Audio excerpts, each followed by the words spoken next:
বন্ধুরা, শুনে রাখি একটি অতি গুরুত্বপূর্ণ কথা। বন্ধুরা, শুনে রাখি একটি গুরুত্বপূর্ণ কথা। যখন আমরা পায়খানায় যাব, পায়খানার ভিতর থেকে কোনো কথা বলবো না।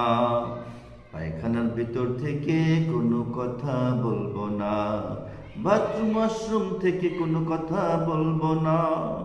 বললে কি হয়, রহমতের ফেরেশতারা আপনার সাথে যারা থাকে তারা তো বাইরে থাকে, আপনি বাথরুমে ঢুকে পড়েন। যখন কোনো কথা বাথরুম থেকে বলেন, এই ফেরেশতারা হয়তো ভাবে আপনি বিপদে পড়েছেন, তাই তারা ভিতরে যেতে চায়। আর ভিতরে গেলে তারা লজ্জা পেয়ে যাবে, তাই বাথরুমে গিয়ে কোনো রকম কথা, কোনো শব্দ করতে হয় না। দোয়া কালাম পরে ঢুকে চুপচাপ সুন্নতি হালাতে বসে বাথরুম সারতে হয়। সুন্নতি হালাতে বসে বাথরুম সারতে হয়।